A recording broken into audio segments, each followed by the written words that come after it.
안녕하세요, 브리미입니다. 이전 에피소드에서 한마 유지로는 켄시로의 강력함에 상대가 되지 않는다는 결론을 냈습니다. 세계관 자체의 레벨 차이가 너무 커서 유지로가 많이 억울했을 것 같습니다. 이번 대결의 세계관은 같은 시대의 일본입니다. 바키 그리고 케니치. 먼저 주인공들인 바키와 케니치 소개 전에 세계관 최강자인 한마 유지로와 후린지 하야토를 비교해보겠습니다. 왜냐하면 이 둘을 통해 바키와 케니치의 성장 한계 혹은 잠재력을 추정할 수 있기 때문입니다. 유지로와 마찬가지로 후린지 하야토는 무패의 전적을 가지고 있습니다. 신체 스펙. 유지로가 하야토 앞에서는 작아 보입니다. 이들이 메인 매치는 아니니 결론부터 말씀드리겠습니다. 후린지 하야토의 승리를 예상합니다. 참고로 펀치로 지진을 멈췄다 팩트 아닙니다. 데드리프트 무게. 유지로의 능력은 이전 시간에 설명이 되었기에 관련 영상을 시청해주세요. 유지로의 데드리프트 무게는 10톤으로 추정했습니다만 하야토는 쉽게 탱크를 뒤집는 걸로 보아 40톤 정도는 무난히 넘길 것을 예상합니다. 하야토 승. 펀치 스피드 한마 유지로 마하 2. 하야토 1000분의 1초 초고속 카메라도 그의 움직임을 포착할 수 없었습니다. 이론적으로 1초에 1000발의 펀치를 낼 수 있죠. 초당 1109발, 즉 마하 350의 펀치 스피드를 가진 켄시로와 크게 차이가 나지 않습니다. 하야토 승. 경공술. 유지로는 100m를 3초 정도에 주파할 수 있는 것으로 추정해봤습니다.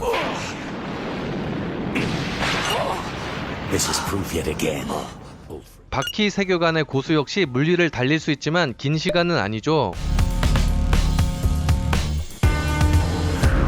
이런 캐릭터도 카이오는 이미 능가했죠. 하야토는 바다 위를 수십 킬로미터 주파하고 배 위로 점프.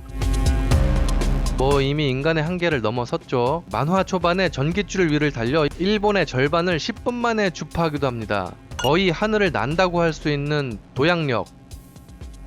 하야토 승. 두 작품 모두 현대를 배경으로 한 리얼 격투 만화인 척 시작했지만 현재는 초인계로 넘어갔다고 볼 수 있습니다. 특징이라면 케니치는 전통적 무술가에 가깝고 내공, 기를 강조하는 무협지스러운 세계관입니다. 기술 하나하나를 익히는 과정이나 필살기를 외치는 공격 등 반면 바키는 비교적 현대 격투가스럽습니다. 그래플러 바키라는 타이틀에서 이미 고전 무술보다는 종합 격투, 실전 스타일의 작가가 관심이 크다는 것을 알 수 있죠. 때문에 세계관 자체의 강력함은 케니치 쪽이 더 크다고 할 수 있습니다. 레벨 역시 제자, 묘수, 달인, 초인으로 명확한 구분이 있고 각 단계의 차이는 극명할 정도로 큽니다. 레벨 단계가 세세해지면 하야토 같은 캐릭터의 먼치킨스러움을 잘 표현할 수 있죠. 그래서 작품 내에서의 압도적 카리스마는 유지로가 더 크다고 보지만 강함으로는 하야토가 더 세다고 볼 수 있습니다. 하야토는 대륙간 탄도미사일을 맨주먹으로 폭발시키고도 데미지가 전혀 없었죠.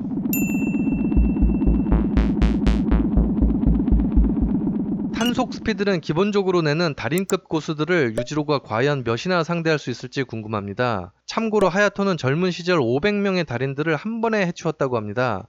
지난 시간에 이어 바키 팬들을 위해 이만하겠습니다. 저도 바키 팬인 거 아시죠? 본격적으로 바키와 케니치입니다. 앞서 살펴봤듯이 기본적 세계관으로 따지면 케니치는 바키보다 더 높은 레벨로 성장할 수 있습니다. 게다가 케니치는 작품 마지막에 미우와 결혼에 성공하고 이미 달인급 고수가 되었습니다. 달인이 된 케니치와 바키를 비교하면 바키에게 너무 불리하므로 그 이전 고딩 버전의 케니치, 즉 제자급 중 최강이던 때와 비교하겠습니다. 바키 역시 성인이 되면 더 강해질 것이기 때문입니다. 선천적 소질. 일단 한마 유지로의 피를 이어받은 것 자체로 소질은 바키가 우세합니다.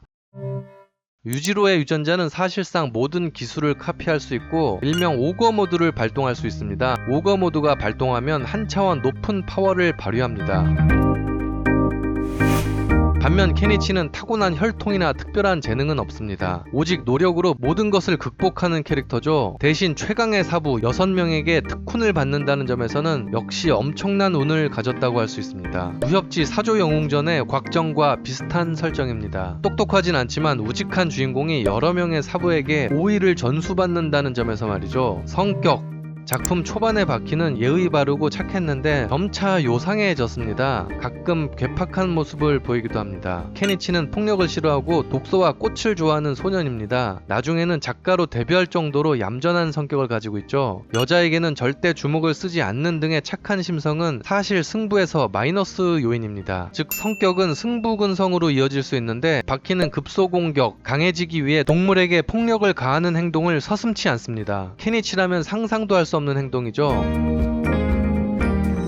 같은 기술을 가졌을 경우 케니치는 시도도 하지 못할 기술을 바퀴는 과감히 사용할 것입니다. 단순 기량은 비슷할 수도 있습니다. 사카키와 혼고 아키라의 투기로 기절한 사람들에 비해 케니치와 미우는 끄떡이 없었죠. 수백 차례의 눈에 보이지 않는 공방을 케니치는 지켜보며 관련 기술을 기억해냈습니다. 이미 달인 직전 수준까지 오른 것입니다. 그러나 온갖 돌발 상황이 벌어질 수 있는 실전에서는 바키에게 못 당할 것 같습니다. 한순간의 주저함은 곧 죽음으로 이어질 수 있기 때문입니다. 성격적인 측면으로 미루어 둘이 대결한다면 바키의 승리를 예상합니다. 기본기. 일단 케니치는 죽을 만큼의 훈련량으로 기본기와 맷집만은 대단하다고 인정합니다. 오죽하면 어둠 계곡에서 오카타에게 어떤 대단한 스승의 작품인지는 모르겠지만 지금 내 안에 있는 거대한 기초공사가 착착 이루어지고 있다 라는 말을 듣기도 했습니다. 그러나 바퀴와 비교하면 훈련 기간이 너무 짧습니다. 기본기는 충실하지만 응용력이 떨어진다고 볼 수 있습니다. 바퀴는 아주 어린 시절에 유지로에게 훈련을 받았고 엄마인 에이미에게는 과학적 트레이닝을, 기본기뿐 아니라 실전 경험 역시 풍부하다고 볼 수 있습니다. 주로 또래의 고교생 혹은 제자급들과 싸우며 스승의 케어를 받던 케니치는 바퀴의 야생성에는 절대 못 당할 것 같습니다. 바퀴는 최대의 토너먼트에서 달인들과 대등하게 싸워 우승을 했죠. 세계관 탑5 안에 드는 잭한마, 올리버 등과 싸워 이긴 강자입니다. 압도적 실전 경험과 응용 능력, 창의력에서는 케니치보다 우위에 있다고 볼 수 있습니다. 세계관 내에서의 케니치는 아직 약하다고 볼 수 있지만 바퀴는 이미 완성형이죠. 때문에 유지로는 후린지 하야토보다 약하지만 바퀴는 케니치보다 강할 수 있는 것입니다. 강해지는 목적. 바퀴는 엄마의 복수를 위해 유지로를 꺾고자 하는 비장한 목표가 있습니다. 즉 강해지기 위해 모든 것을 포기할 수 있죠. 그러나 케니치는 아주 불손한 놈입니다. 양산박에 들어가기 전까지는 고생 한번 안 해본 캐릭터입니다. 공부도 열심히 하고 글도 쓰고 서클 활동도 하고 일진놀이도 하고 주위 여자들한테 끼도 부리고 연애할 거 하면서 수련합니다. 아, 얘가 인싸네. 제일 열받는 건 미우를 좋아하게 되면서 불손한 마음으로 강해지고자 합니다. 되겠냐? 정의는 핑계고, 응? 바키야, 케니치 좀 혼내줘. 뭐야, 너도냐? 구독과 좋아요 꼭 부탁드립니다. 앞으로 컬처계의 강자를 찾는 여행은 계속됩니다.